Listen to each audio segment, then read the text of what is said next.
This was a very cool chapter. I thoroughly enjoyed this one. Most of it. I'll get into the parts I really did like and the parts that seem to be indicative of Bakker's style. But this is chapter 6, the G-U-Nati Step. And we're introduced to a man named Nair Urs Sciotha, I think. I think that's how you pronounce it. I checked the pronunciation guide, just got his first name though. He was the many-blooded chieftain of the Utimat, a seasoned Sylvendi warrior of more than 45 summers. I got big-time Khal Drogo vibes from Game of Thrones, because he's got all these scars from all the men he's killed, and he's just like this classical, badass, plains warrior kind of guy. At least that's the picture I got in my head. So let me know if you think he looks a little bit different. And because he's this great warrior, he thinks that he has Comphas trapped. So this is the nephew of the last guy we met, the Emperor. And I remember there was talk about him just being utterly decimated, but that is not what happens in this chapter, not even close.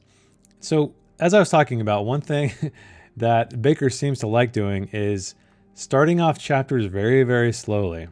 He likes to paint this picture. He likes to throw around a lot of names. He likes to have new characters talking about other characters we don't even know about a lot of the time. And it kind of, I don't know, it doesn't hook you that much. I feel like I really enjoy chapters that kind of hook you and then slow down and then pick up toward the end to a climax. But Bakker doesn't care. He's telling the story how he wants to. And that's totally okay. But I've noticed a trend of his. All these chapters seem to be constructed in a very similar manner. However, this one has probably the coolest stuff I've read in this book so far. We have this Nair guy. He's ready to take out this army, to take out this Comphas army. And there's this really quiet moment. Again, you guys know I like quiet moments. And I'll read it out here. So, for a long time, Nair sat desolate upon his horse, numbly watching bumblebees dart between the bobbing heads of purple clover just below him. The Nansur continued pounding their distant shields. The sun slowly gathered the valley in its hot clasp. Horses stamped in impatience. So this is a great moment of pause, right?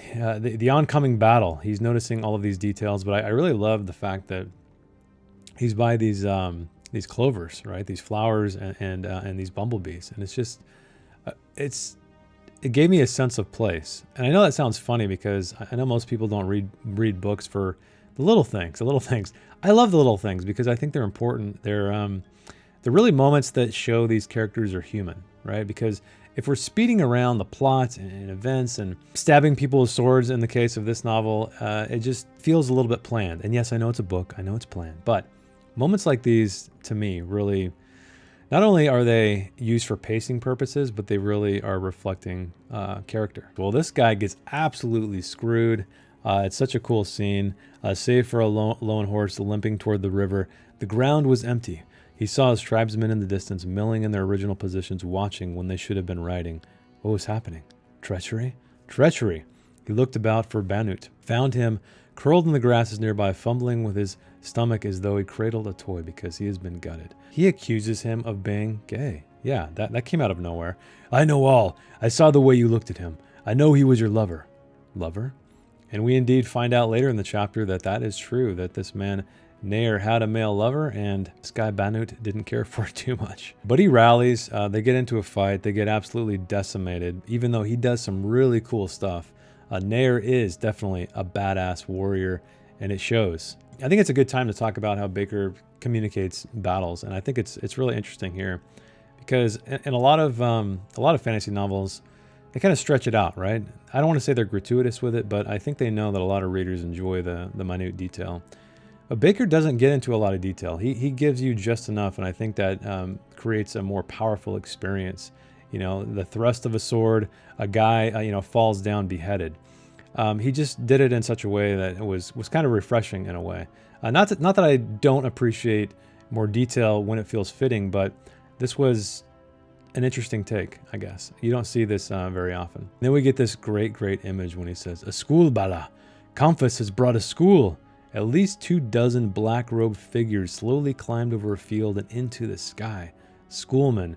So all these sorcerers, I love that they are black-robed, and it kind of vaguely describes the environment, and so I pictured them in just an extremely harsh contrast, you know, almost these pockets of night, and they just torch the place. They absolutely torch the place completely, and this man is left in the mud, hoarse, exhausted voices framed by more distant and more drunken chorus of singers, pain, as though his head were nailed to the earth, his body leaden, as immovable as the river mud, hard to think.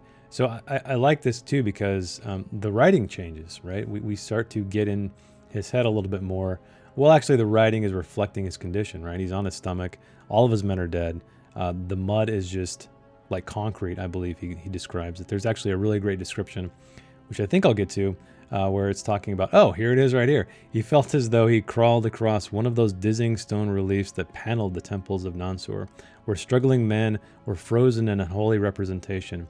But this was no representation. So that's kind of a cool comparison between like a work of art, sculpture, and actual like the realities of battle and the realities of death. But because he is of this warrior culture, this ancient warrior culture that you know who mentions later in the chapter that they haven't changed in thousands of years, he's quite disappointed. You know, these were the men who had conquered them, tillers of earth and writers of words. Ooh, that's got to burn. And this right here is when we find out that who is walking among them. So Aeneas is lying here. I think he's beside a horse, and he's peeking through his blurry eyelashes that he keeps saying. So his eyes are just barely open, and he hears these two men walking.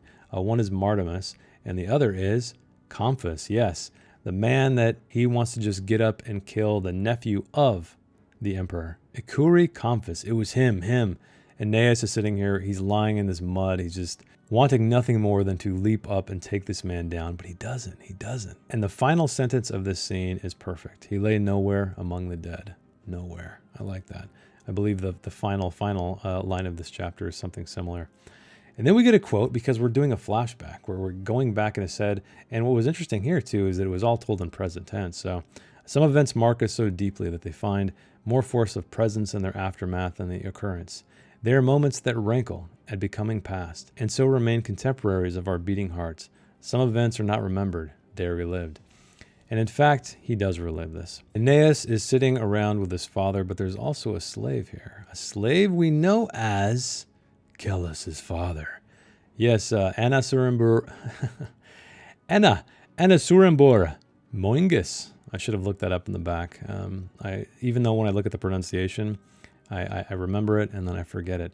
So, we have his father. Kellus, we found your dad. He's actually a slave a long time ago because this is a memory. You know, I don't know how many years it was when he said he was a kid, this Aeneas guy, but we're starting to tie things together, interestingly enough. So I'm curious to see how Kellus's father works into this whole thing, how the timelines fit, because I remember if Kellus is the bastard son from the year 2000 or whatever it was, and now it's the year 4000.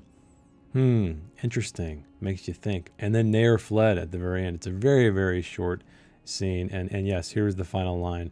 With his own feet, the dead chased him. So really cool chapter. It kind of started off slow. I was like, oh man, not again. Not more of these names and all this talking. And I don't think it has to start with action, right? I don't think it has to just hook me some way. However, I think I'm going to continually keep this in mind because this appears to be the way Bakker likes to tell stories. He likes to just kind of throw a bunch of stuff at you that isn't particularly interesting, and then he gets into the good stuff. That seemed like what happened in the last chapter. That seems like what is happening in this chapter. So I feel like there's definitely some structural things to make note of for future reading, for myself, for you out there. If you didn't notice it, maybe you're reading along with me and you get kind of bored at the beginning of the chapter. So we will see if it holds true. But overall, yeah, that was a good one. I really enjoyed the combat. I enjoyed the betrayal. I enjoyed the images of these sorcerers in these black robes, just absolutely scorching the landscape. And we also learned that the man Comphus, he won. He won this day, even though what's his face, the snake guy said he was going to just be absolutely decimated. So maybe this is just a skirmish in the overall war. I'm guessing it is, right? This massive holy war. So we'll see what happens in the next chapter, chapter 7. I will see you then.